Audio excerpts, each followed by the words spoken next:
আমি বলি নাই, আল্লাহ বলছে, তাহলে হবে? বলেন না কেন? আল্লাহ বললে হবে? আল্লাহ আল্লাহ সূরা আরাফের মধ্যে বলছেন, আমি একটা আগেও শুনেছি, আপনারা জানেন, আল্লাহ বলছেন যে মানুষদের চোখ আছে দেখে না, কান আছে শোনে না, ব্রেন আছে ভাবনা চিন্তা করে না, উলাইকা কাল আনআম, ওরা হচ্ছে চার পায়া জানোয়ার। শুধু তাই নয়, বাল হুম আদল, এর চেয়েও খারাপ। জোরে কর না নাউযুবিল্লাহ। আজকে গিয়ে গুগলে সার্চ দিবেন, খাটাসের ঠ্যাং কয়টা, শিয়ালের মতো দেখতে একটা প্রাণী, তার নাম খাটাস। আপনি সার্চ দিয়ে দেখবেন 4 ঠ্যাঙের আছে। আল্লাহ বলছে তাদের ব্রেন আছে বোঝে না, চোখ আছে দেখে না, কান আছে শোনে না। ওরা শুধু 4 পায়া খাটাস নয়, 4 পায়া গরু নয়, 4 পায়া জানোয়ার নয়, বরং বালহুম আদল, এর চেয়ে যদি খারাপ কিছু থাকে ওইটা বলেন নাউযুবিল্লাহ। আল্লাহ বলেছে সূরা আরাফের সূরা আনআমের 122 নম্বর আয়াতে আল্লাহ বলছেন, ইন্না শাররাদ দাওয়াবি ইনদাল্লাহি সুম্মুল বুকুল্লাযিনা লা ইয়াকিলুন। আল্লাহ বলছেন ইন্না শাররাদ দাওয়া, যারা আরবি বোঝেন, শাররাদ দাওয়া মানে দুনিয়াতে যত নিকৃষ্ট প্রাণী আপনার ব্রেনে ধরে, যে আপনার কাছে যেটা 4 পায়ের মধ্যে সবচেয়ে খারাপ নোংরা, আল্লাহ বলছে ওরা হলো ওই সমস্ত নোংরা নিকৃষ্ট জানোয়ারগুলোর মানুষ, যারা বুঝ আছে বুঝে না। আল্লাহ এদেরকে ওইরকম জানোয়ার নিকৃষ্ট বলেছে, বলেন নাউযুবিল্লাহ। এখন ধরেন আমাকে, আর গায়দা আছে, জীবন কাটিয়েছে 4 দোকানে, আল্লাহর কাছে কি বলবে? আল্লাহ বলছেন সূরা ইনশিরাহ শেষ 2 আয়াতে আল্লাহ বলছেন 30 নম্বর পারাতে, ফা ইযা ফারাগতা ফানসাব ওয়া ইলা রাব্বিকা ফারগাব। যখন একটু অবসর পাও তোমরা তোমাদের রবের ইবাদতে মশগুল হয়ে যাও।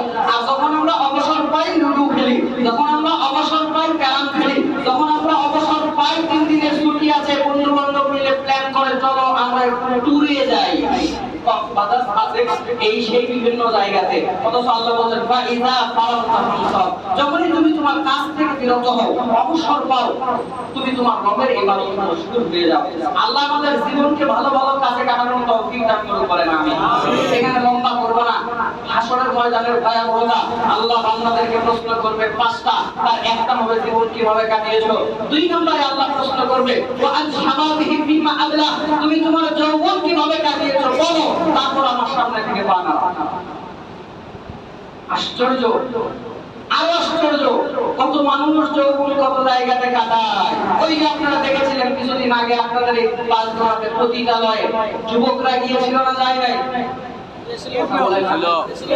গেছিল না, যায় নাই? দেখেন নাই? কেউ জানতো না, আপনি না গেলে আমিও জানতাম না, কেউ জানতো না। যুবকরা যৌবন এভাবে কাটায়। যুবকরা যৌবন কিভাবে কাটায়? প্রেম করে কাটায়, প্রেম করে কাটায়, গান শুনে কাটায়, নাটক থেকে কাটায়, সিনেমা দেখে কাটায়। যৌবন কাল খেলাধুলা করেই কাটিয়ে দিল, ঘুরে ফিরেই কাটিয়ে দিল, খেয়ে দেই কাটিয়ে দিল। চলে বলে এরকম যুবক আছে না নাই? হায় হায়, জীবনের সময় যুবক এভাবে কাটালে আল্লাহর সামনে কি বলবে? তুমি কি জবাব দিতে পারো আল্লাহর সামনে দাঁড়িয়ে? তোমার কি ক্ষমতা আছে? তুমি কি বলবে সেদিন আল্লাহকে? কত গোপনে পাপ করছে, কত গোপনে পাপ করছে, বাপও জানে না, মাও জানে না। গোপন পাপে 24 ঘন্টা লিপ্ত আছে। দিনের বেশিরভাগ সময় তার ওই কাজ করে কাটে। ওনার একটা এক জায়গাতে সেটিং আছে, সেটিং এর সঙ্গে কথা বলে বলে কাটে। আমি জানি আমার এই কথায় লোক কেউ তার ওই হারাম কাজ করা ছাড়বে, একদম ছাড়তে পারে, সবাই ছাড়বে, আমি এটা বিশ্বাস করি না। এখানে অনেক মানুষ আছে শুনবে এবং এখান থেকে বের হয়ে চলে যাবে। আমার ভাইরা শোনেন, কিছু কথা বললে কষ্ট লাগবে, আমার বলার কিছু নাই। আপনারা বললেন যে আব্দুল মুক্তাদির ভাই, আগামী মাস থেকে আমাদের বাদুল্লাহ মসজিদের আপনাকে খুতবা দিতে আসতে হবে না। যেদিন থেকে এই কথা বলবেন সেদিন থেকে আব্দুল মুক্তাদিরও আসবে না, বলবেও না। কথা বুঝতে পারছেন? যতদিন দাওয়াত দিবেন আমি আসবো, সব সময় আপনাদেরকে আমি খুশি করতে পারবো না, কিছু কথা বলবো, আপনাদের কষ্ট লাগবে, এটা আমার করার কিছু নাই।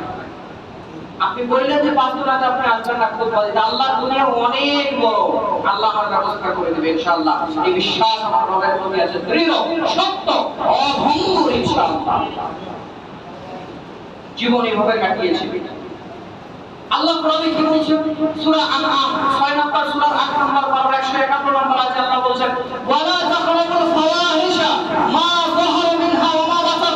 আল্লাহ বলছেন দুনিয়ার মানুষ তোমরা প্রকাশ্য কোনো অশ্লীলতার কাছেও যেও না, প্রকাশ্যেও যেও না, প্রকাশ্যেও গোপনেও যেও না। প্রকাশ্য পাপ বোঝেন, প্রকাশ্য মেয়ে স্টেজে উঠে নাচছে, বিভিন্ন অনুষ্ঠান ফেস্টিভ্যালে দেখেন মেয়েরা উঠে নাচে না। সম্ভবত কুমিল্লা বা কোলাঘাট একটা নিউজ আমি কিছুদিন আগে দেখলাম, একটা মেয়ের সঙ্গে কারো বিয়ে ঠিক হয়েছে, মেয়ের নাচের ভিডিও ভাইরাল হওয়ার কারণে বিয়ে ভেঙে গেছে। মেয়েরা স্টেজে উঠে নাচে না, যুবতী মেয়েরা নাচে, বাপ বসে আছে, মা বসে আছে, চাচা বসে আছে, ফুপা বসে আছে, সবাই নাচ দেখছে, দারুণ নাচতেছে, আর নিচ থেকে ছেলেপেলেরা গায়ের গেঞ্জি খুলে ঘুরাইতেছে, বাপ এদিকে বলতেছে ফাটাফাটি নাচ হচ্ছে আমার বিয়ে। কিন্তু ওইটা যে ওর মেয়ে এটা কি সবাই জানে? লোকজনেরা বলা বলি করছে মেয়েটা দারুণ নাচতো ভাই, এবার বলছে এটা কার মেয়ে জানেন? না না আমারই মেয়ে।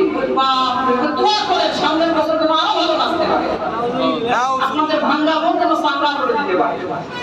যারা বলেন এরকম কিছু খাটাইশ বাপ আছে না নাই?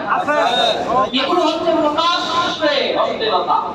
গায়ে হলুদ আছে, নামজমাতে মসজিদে গায়ে হলুদ ডলে ডলে দিচ্ছে, হলুদ মেখে আছে না নাই? নাউযুবিল্লাহি মিন যালিক। আমি এরকম ঘটনা দেখেছি, তার ভাবিরা ওই ছেলেকে গোসল করে দিচ্ছে। শুধু তাই নয়, যেই জায়গাগুলো তার অনেকটা আবৃত, যেরকম পায়ের হুড়ুগুলো আবৃত করা জরুরি কিনা, ওই ভাবিরা পায়ের হুড়ুতে পর্যন্ত হলদি লাগায় দিচ্ছে। বলেন নাউযুবিল্লাহ। এটা আমার দেখার মতো হচ্ছে। কি আশ্চর্য দুনিয়া, কি আশ্চর্য পৃথিবী, কি আশ্চর্য মানুষ। আল্লাহ বলে প্রকাশ্য অশ্লীলতার কাছেও যেও না, এই একটা প্রকাশ্য অশ্লীলতা। আপনার মেয়ের গায়ে হলো, এলাকার সব ছেলে যে ওকে খুব দৃষ্টিতে দেখতো, ও ভাবছে প্রতিদিকে টাচ করতে পারে না, আজকে একটা টাচ করার সুযোগ আছে। আসছেন আপনারা, বলেন নাউযুবিল্লাহ। সবার আগে ও এসেছে, হলুদ তো মাখছে মাখছে, ও গায়ে যে হাত দিছে, এতদিন হাত দিতে পারে না, ওকে টেস্ট করতে পারে না, আজকে টেস্ট করে যতটুকুই পারলো ততটুকুই দেখলো। বলেন নাউযুবিল্লাহ। আপনি বাপ আপনার গলায় গলায় যেন পড়ে যাওয়া উচিত, আপনার মাটির নিচে চলে যাওয়া উচিত, আপনার মাটির উপরে থাকার কোনো অধিকার নাই। আপনি বাপ নামের কবর। ঠিক, এগুলো হচ্ছে প্রকাশ্য অশ্লীলতা। আর প্রকাশ্য অশ্লীলতা দেখাবো, তার দোকানে গান হচ্ছে, নাচ হচ্ছে, একটা টিভি লাগিয়ে রেখেছে, সব পুরো পুরো দাঁত নেই, ওর ভিতরে গাল ভিতরে বসে গেছে আধা হাত। বলেন তো, ভিতরে গাল আধা হাত বসে গেছে, বিড়িতে টান দিচ্ছে, ভিতরে এমন গভীর হয় ওর মধ্যে 3 ফুট তেল ধরবে। 2 বেশি মাটি দিয়ে ওর খাইল বন্ধ করা যাবে না, এত বড় খাইল হয়ে যায়, টানে আর দেখে। এগুলো হলো প্রকাশ্য অশ্লীলতা। এগুলো কি প্রকাশ্য অশ্লীলতা? আরো কত আছে আপনি ভালো জানেন। শুধু তাই নয়, আল্লাহ বলেন মা যাহার মা বাতার, অপ্রকাশ্যেও যেও না, গোপনেও যেও না। গোপনের কত কি ইতিহাস আছে ওটা আমার জানা নাই।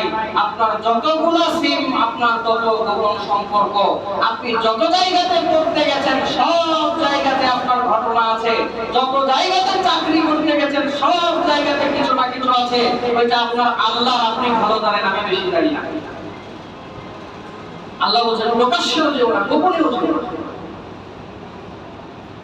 এরপরে আল্লাহ রাব্বুল আলামিন আরো স্পষ্ট করে বলছেন, যুবকদেরকে লক্ষ্য করে বলছে, এই অংশটা মনে রাখার চেষ্টা করো যুবকরা।